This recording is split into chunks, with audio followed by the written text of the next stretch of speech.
Bonjour, je suis Aïcha et encore une fois, je me suis posée pour faire une des choses que j'apprécie faire le plus au monde, des découvertes et surtout des rencontres. J'ai donc l'immense plaisir de vous accueillir sur Jiggen Sans Tabou, le podcast qui vous emmène à la rencontre de femmes inspirantes, de femmes qui ont accepté de venir témoigner de leur vécu singulier et de leur stratégie de résistance.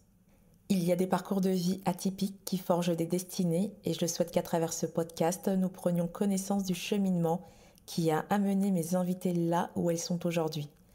Ici, elles livreront des récits touchants et pleins d'espoir.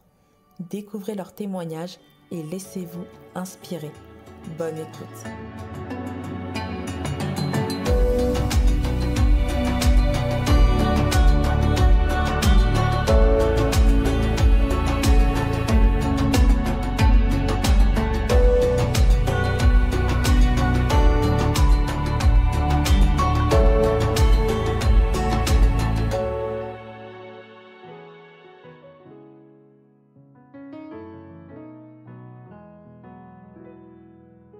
Bonjour à toutes et à tous, merci infiniment d'être toujours au rendez-vous. Aujourd'hui, je reçois Hélène, une jeune femme courageuse et admirable, mais une femme qui malheureusement a été victime de violences sexuelles et notamment d'inceste durant son enfance. Elle a subi des violences qui auraient pu la faire sombrer plus d'une fois, mais à force de courage, mon invitée est parvenue à être sur le chemin de la reconstruction et puis à vivre non seulement pour elle, mais aussi pour toutes ces femmes qui souffrent en silence ici et ailleurs. Hélène est autrice du livre À ventre ouvert, le récit d'une enfant victime de violences sexuelles. Il relate la souffrance, le désarroi d'une victime de la pédocriminalité, son parcours, son évolution, ses difficultés et sa colère. À la lecture de ce livre, on ne pourra plus jamais dire « on ne savait pas ». Aujourd'hui, mon invitée a décidé de parler et de ne plus se taire. Qui est-elle ? Quelle est son histoire ? Pourquoi ce livre ? Alors laissez-vous transporter par cette conversation chaleureuse et intime. Bonjour et bienvenue Hélène, comment tu vas ? Bonjour, merci. Merci à toi, c'est un plaisir de te rencontrer et on va parler de sujets graves, tabous qui arrivent à tout le monde encore aujourd'hui. Merci de m'accorder un moment en ta charmante compagnie. J'ai hâte d'en apprendre un peu plus sur toi. Avant de commencer, il est important pour moi de rappeler qu'on te croit. Merci beaucoup. On te croit, nous te croyons et nous vous croyons surtout et voilà, je pense que c'est important de le dire. Oui. Pour commencer, est-ce que tu peux te présenter succinctement ? Alors, je m'appelle Hélène, j'ai 23 ans. Je suis encore dans les études, des études de lettres. J'ai écrit un livre sur mon histoire, justement, quand j'avais 21 ans, donc il y a à peu près 2 ans. Alors aujourd'hui, on va parler de toi, de ton histoire. Quel message souhaites-tu transmettre à travers ton témoignage aujourd'hui ? J'aimerais que les choses changent, même si elles ont déjà un peu changé, et je souhaiterais montrer aux victimes comme moi qu'elles ne sont pas responsables de ce qu'elles ont vécu, qu'elles ont le droit à leur parole, que leur parole compte. Et j'espère qu'elles trouveront un entourage pour les soutenir et les protéger, parce que c'est pas toujours le cas. Et voilà, toujours répéter que c'est pas de leur faute et qu'il y a des moyens d'agir pour réparer, même si on n'en sort jamais tout à fait. Alors je vais te poser une première question que je pose quasi systématiquement à toutes mes invitées. Quel conseil donnerais-tu à l'enfant que tu étais, toi Hélène, qui connaît la suite de son histoire ? Alors, déjà dès qu'on parle de moi enfant, c'est toujours un petit peu compliqué, mais je sais pas si ce serait des conseils, mais en tout cas des phrases comme qu'elle n'est pas responsable de ce qui est en train de se passer, que c'est pas normal et que comme conseil d'en parler et de parler jusqu'à ce qu'elle trouve une personne qui l'écoute, parce que c'est pas toujours la première personne à qui on parle qui nous écoute. Mais oui, de pas rester enfermée dans tout ça et dans le silence. Alors, raconte-nous un peu ton enfance, l'environnement dans lequel tu as grandi. Alors, j'ai grandi à la campagne, en province. J'étais une enfant très calme, très sérieuse. On m'a toujours dit que j'étais très mature aussi. J'aimais beaucoup l'école, j'aimais beaucoup lire. J'avais des amis, j'avais un chien que j'aimais beaucoup, qui m'a beaucoup soutenue, qui était très important pour moi, justement. Et voilà. Jusqu'à quel âge, à peu près, tu es restée comme ça dans l'innocence je me suis jamais sentie insouciante en fait. Je sais pas, je me suis sentie grande vraiment très tôt et j'ai toujours eu des problèmes divers et variés. C'était sûrement lié aux violences. Avant 7 ans, je me souviens pas vraiment de ce qui a pu se passer, donc voilà. Mais des maux de ventre, des maux de tête, l'impression de faire des crises cardiaques tout le temps. Donc on avait fait des examens, mais j'avais rien. Des vomissements la nuit, du somnambulisme, des cauchemars.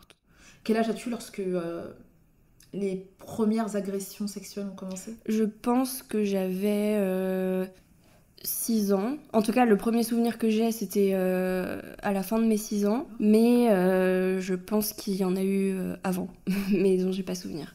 Comment tu décrirais en fait là ou les personnes justement qui t'ont fait du mal, qui t'ont agressé, alors que tu n'étais qu'un enfant en fait finalement? Déjà, c'est pas des personnes... On va pas donner de nom, on est Oui, d'accord, oui. voilà. C'est pas des personnes extérieures à la société qui sont monstrueuses, etc. C'est des personnes de l'entourage qui étaient un peu dérangées, certes. D'accord. Je pense des personnes un peu blessées, elles aussi. Il y avait une forme d'hypocrisie dans quelque chose qui me choquait beaucoup quand j'étais petite. C'était vraiment les violences qui avaient lieu. Et en contraste, juste après, les repas de famille ou les gestes normaux et attentionnés qui suivaient quand il y avait tout le monde. Et ça m'a toujours assez étonnée en fait, de passer d'un moment de violence extrême hors de l'humanité un peu à un retour à un repas de famille où tout le monde mange, rigole. Et ça, c'était vraiment bizarre en fait. Et tu as subi quel type de sévices de la part de ces individus? Des violences sexuelles déjà. Je pense que dans toute violence sexuelle, il y a des violences psychologiques. Évidemment. Donc voilà. Et puis j'ai aussi subi de temps en temps des violences physiques. Et toi, à 6 ans, 7 ans, comment tu perçois toute cette violence? Souvent, je me demande justement que j'aimerais bien savoir ce que je pensais exactement à cet âge-là, parce que j'essaie de refaire le parcours et de reconstruire un peu ce que je pouvais vivre et penser, mais je sais que c'est pas totalement ce que je vivais, ce que je pensais à ce moment-là, parce qu'il y a mon regard d'adulte et ma réflexion d'adulte dessus. Je pense que je comprenais pas en fait. Et je me souviens me sentir coupable, ne pas comprendre pourquoi je méritais ça en fait. Je m'étais toujours demandé pourquoi je méritais qu'on me fasse ça, parce que c'est que j'avais forcément fait quelque chose de mal dans ma tête. Et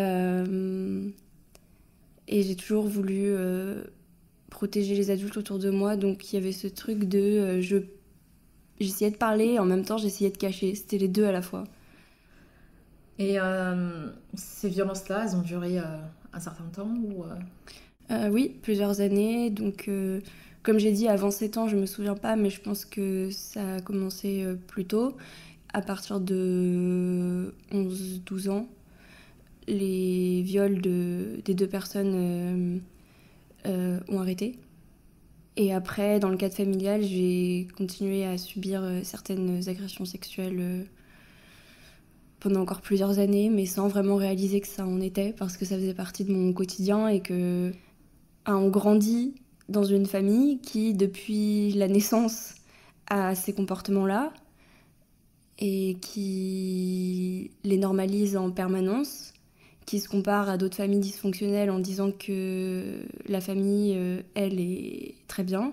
Et d'ailleurs, dans les apparences, elle paraît très bien et les gens disent toujours ah, comme vous êtes tous fusionnels, comme vous vous entendez tous bien, ça doit être vraiment bien, j'aimerais bien avoir une famille pareille. À force d'entendre ces propos-là, on se dit c'est que notre famille, elle est vraiment bien en fait. Et sauf que les gens, ils voient l'extérieur, ils voient pas que derrière la fusion, etc., il y a des choses qui relèvent des violences sexuelles. Et quand on grandit dans ça, que tout est normalisé, que ça se passe devant les autres, en plus, on se dit il y a rien à cacher, du coup il y a rien à dire.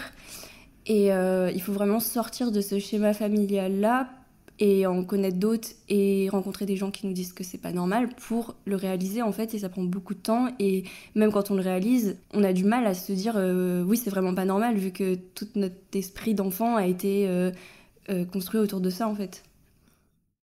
Est-ce que tu penses que justement d'autres savaient, ils sont restés dans le déni, dans la non-dénonciation?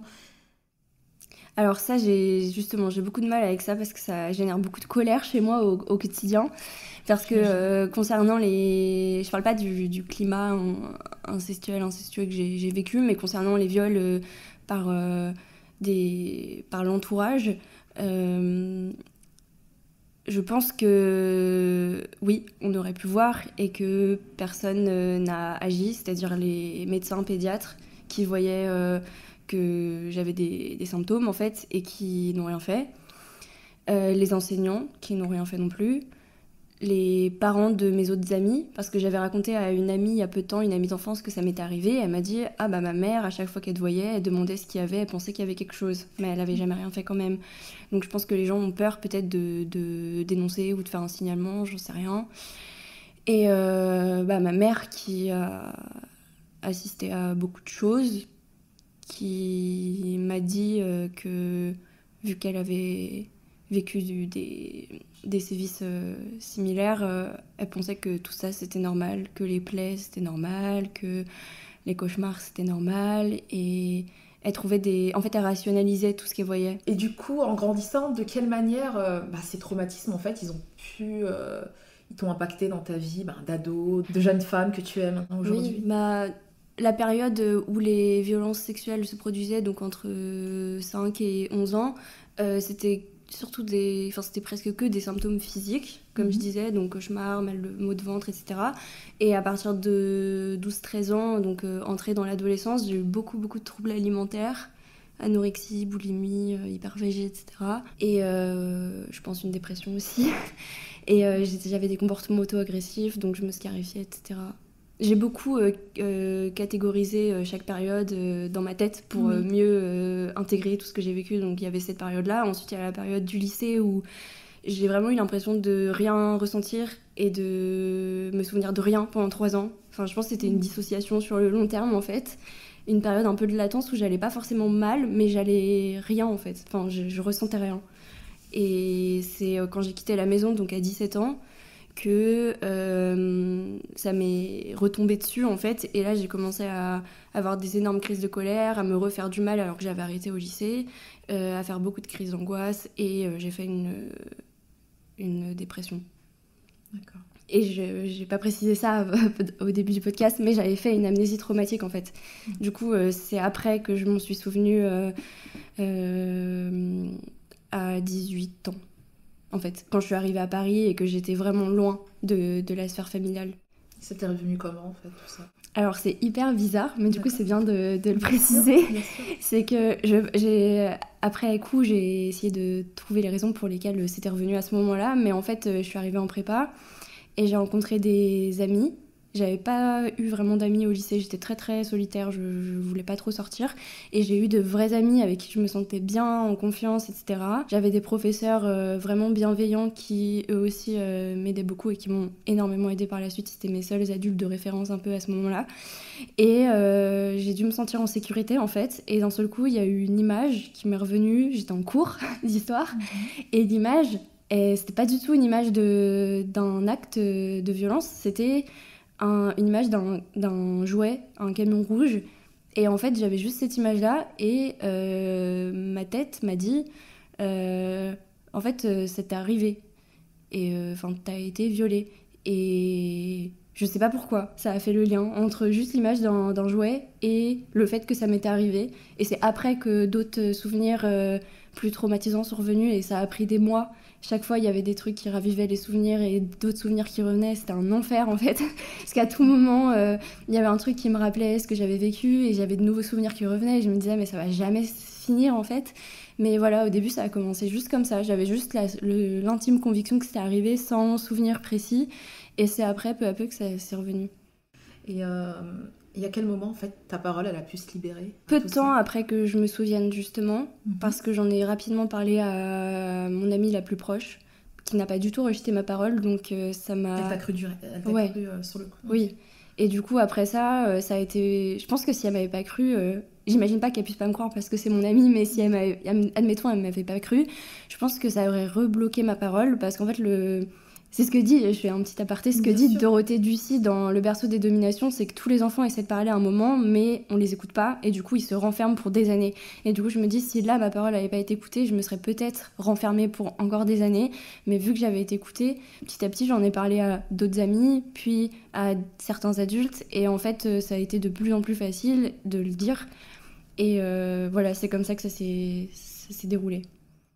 Tu t'es sentie en confiance et... Oui, Ouais. et je voyais que les gens étaient choqués et franchement ça me faisait du bien. C'est normal que je sois choquée en fait si eux ça les choque aussi. Et qu'est-ce que t'as entamé par la suite? J'ai mis un peu de temps avant d'entamer des démarches judiciaires. Au départ ça me traversait même pas l'esprit en fait. Puis un jour j'allais vraiment mal et je me suis dit soit j'essaie de porter plainte pour voir ce que ça donne, soit c'est un peu radical mais soit je me tue quoi. Et du coup, je suis allée au commissariat et j'ai déposé une plainte contre l'un des agresseurs parce qu'à ce moment-là, je me souvenais que des viols par un des agresseurs et c'est après que je me suis souvenu qu'il y en avait un deuxième en fait. Tu en es où en tout cas par rapport à ta plainte? Alors, il y a eu une enquête, il y a eu les expertises, les auditions de la famille, etc. Il y a eu la garde à vue et l'affaire n'a pas été classée en fait. Du coup, là, l'enquête se poursuit. C'est pas encore fini, mais il y a eu des mesures de prise, il y a eu un contrôle judiciaire pour le mise en cause, il y a eu une interdiction d'entrer en contact avec moi, des obligations de soins pour lui, enfin il y a eu des mesures qui ont été prises et là ça a su son cours, ça va prendre des années de toute façon. En espérant qu'il soit jugé. 9 agresseurs sur 10 ne sont pas jugés. En tout cas, je souhaite qu'ils soient jugés. Et est-ce que, comme de nombreuses victimes d'agressions sexuelles, tu as ressenti un peu, à tort, hein, on est d'accord, de la honte, de la culpabilité? Oui, et encore aujourd'hui, même si j'arrive à rationaliser, à me dire non, et puis jamais je penserais qu'une victime est responsable en fait, mais il y a une part de moi qui n'est pas, qui relève pas de la rationalité quoi, qui continue à se dire j'ai forcément fait quelque chose de mal. Et aussi quand il y a plusieurs agresseurs, on se dit bah c'est peut-être moi le problème, pourquoi il y en aurait eu autant? Mais en fait c'est à cause du climat et c'est à cause de la fragilité que les agresseurs perçoivent chez les enfants, mais ça fait se poser des questions quoi. Donc oui, et puis certains symptômes du traumatisme ou des choses comme ça qui font qu'on culpabilise encore ou le sentiment d'être sali un peu, bah on a honte forcément. Alors, Hélène, tu es l'autrice de À ventre ouvert, paru en 2021. Est-ce que tu peux nous présenter ton livre très touchant qui m'a été piqué? Je l'ai écrit pendant le premier confinement, c'était vraiment une période propice à l'écriture en fait, donc voilà. J'ai toujours écrit en fait, depuis que je suis toute petite. Et là j'avais vraiment besoin d'écrire sur ça. Donc ce que j'ai fait c'est que j'ai mis une trame narrative au récit quand même. Et par-ci par-là dans mes carnets j'ai pioché des extraits que j'avais écrits il y a plusieurs semaines, plusieurs mois, voilà. Et je les ai rajoutés au récit. Et enfin j'en ai fait un récit qui parle des violences subies, mais aussi de tout ce qu'il y a autour, des conséquences du traumatisme et aussi de la libération de la parole, du processus de reconstruction. Enfin, c'est quelque chose de plus global, quoi. Ce livre s'adresse à qui en particulier? Je réfléchis. Je l'ai fait pour moi déjà. D'accord. Donc il s'adresse aussi à moi. Ça m'a permis de mettre de l'ordre vraiment dans l'histoire quoi, parce que bon du coup maintenant c'est assez figé dans ma tête les périodes de la vie etc. Alors que en réalité c'est beaucoup plus diffus, complexe etc. Mais ça me permet d'avoir plus d'ordre dans ma tête. Ça s'adressait aussi à mon entourage proche parce que ça les a aidés à comprendre beaucoup de choses et je pensais que par exemple mes amis proches avaient tout compris et en fait après la lecture du livre ils m'ont dit qu'ils avaient compris plein de nouvelles choses en le lisant et du coup je me suis dit que non en fait les gens comprenaient pas d'emblée tout ce qu'on vivait et tout ce qu'on ressentait en fait, même si pour nous ça paraît logique vu qu'on le vit au quotidien et aussi pour toutes les victimes bien sûr et pour la société parce que vraiment fatiguée du déni, de l'inaction des gens et j'ai tellement vécu l'inaction des adultes dans mon enfance que c'est vraiment quelque chose qui m'enrage quoi. Est-ce que, à ton avis, la vague MeToo inceste t'a aidé, en fait, en quelque sorte, à écrire Ou pas du tout? Alors, c'est arrivé après la publication de mon livre. Alors, la vague MeToo tout court, c'était encore en amnésie traumatique. D'accord. Après, la société post-MeToo, je pense que ça a peut-être aidé aussi à me souvenir parce qu'on parlait plus souvent de ce genre de sujet. Le MeToo inceste, il est arrivé après et c'était une période où j'allais vraiment pas bien. Du coup, je me suis plus coupée des réseaux, même si je soutenais toutes les personnes qui parlaient, parce que c'était beaucoup trop violent pour moi, en fait. Justement, tu disais que t'en avais marre et tout. À tes yeux, quels moyens on pourrait mettre en place justement pour que le système judiciaire en France fonctionne? Alors le problème des institutions, c'est qu'elles sont tellement ancrées que c'est vraiment difficile de les faire bouger, ne serait-ce que d'un centimètre. Mais si toi, Hélène, tu étais présidente, qu'est-ce que tu ferais de leur vie maintenant? Alors déjà de la prévention partout, de la prévention dans les écoles, dans les familles, de la prévention auprès des adultes, des soignants, des enseignants, des parents, enfin tout ça quoi. Parce que on m'a jamais dit qu'on n'avait pas le droit de me toucher, on m'a jamais dit que le consentement c'était un truc qui existait, on m'a jamais rien dit en fait, donc comment on peut savoir quoi. Et après au niveau de la police, que les personnes soient formées en fait, parce que j'ai clairement vécu des maltraitances dans mon parcours judiciaire. Ça m'a retraumatisée par-dessus, j'ai eu des questions totalement déplacées, j'ai eu des gestes déplacés, enfin c'était vraiment horrible en fait. Et former les professionnels au recueil de la parole des victimes et des enfants aussi. Et la justice, elle est à revoir quoi, parce que tout se base sur la question de la preuve, sauf que dans ces affaires-là, la preuve... à part le traumatisme psychique, c'est rare qu'il y en ait. Et le traumatisme psychique suffit pas, en fait, ce qui est vraiment dommage. Et du coup, les agresseurs restent en liberté et les violences se perpétuent. Et voilà. Et je voulais préciser un truc auquel je pense là tout de suite, si possible. Parce qu'en fait, à l'expertise médico-légale, on m'a dit votre corps n'a plus aucune trace, vous pouvez être contente, ça veut dire qu'il s'est bien réparé. Et vous pouvez vous réjouir, du coup, c'est qu'il s'en est remis et qu'il est fort. Enfin, c'était pas censé être méchant, quand on m'a dit ça. Mais moi, je l'ai très mal vécu en me disant, mon corps, tous les jours, me fait comprendre qu'il est traumatisé, tous les jours me montre qu'il est totalement détruit par ce qu'il a vécu. Et le seul moment où j'ai besoin qu'il montre qu'il est traumatisé, on me dit, il n'y a aucune trace. Alors après, j'en veux à mon corps. Et ma psy m'a dit, faudrait plutôt en vouloir à la justice qui est mal faite, parce que le traumatisme psychique devrait suffire, en fait, il n'y a pas besoin d'avoir des séquelles physiques, mais en fait, la justice et le fonctionnement de la justice fait que du coup, on se retourne contre notre corps en se disant pourquoi il n'a pas de traces, c'est de sa faute, et on lui en veut finalement de se réparer, en fait. Donc c'est vraiment le monde à l'envers, comme tout le temps, partout dans ces sujets-là, mais voilà. Est-ce que tu as eu peur de publier ce livre? Oui, vis-à-vis de ma famille déjà, qui ne l'a pas lu, bien sûr. Qui ne veut pas le lire, mais vis-à-vis de ma... Ils savent qu'il existe, mes parents et ma sœur savent qu'il existe, mais ils l'ont pas lu. Les autres de la famille ne savent pas. Okay. Ce qui est mieux pour l'enquête, je pense. Et aussi les réactions de l'entourage, en fait. Et de l'entourage et de la société de façon générale, parce que ça rend très vulnérable d'écrire sur ça. On se livre vraiment, donc on a un peu peur de comment on va s'approprier ce qu'on a écrit et comment on va l'interpréter et ce qu'on va en faire et dans quelles mains ça va tomber, enfin ce genre de choses quoi. À ton avis, pourquoi il est si difficile pour une victime de parler? La honte et la culpabilité, comme tu disais tout à l'heure. La honte et la culpabilité déjà vient du regard que porte la société sur les violences sexuelles. On va pas dire à quelqu'un qui s'est fait cambrioler c'est de ta faute, en général. On peut lui dire est-ce que t'as bien fermé ta porte, mais bon, la personne va pas culpabiliser, avoir honte de ça, mais les victimes de violences sexuelles si. Donc il y a ça, la honte, la culpabilité, il y a aussi l'injonction au silence, le déni de l'entourage, l'inaction de tout le monde en fait. Parce que je pense que juste les enfants ils ont pas la même façon de parler, mais ils parlent, mais ils sont pas entendus. Tu en veux à qui aujourd'hui ? J'ai beaucoup plus de facilité à en vouloir à la terre entière qu'à en vouloir à des personnes précises, paradoxalement.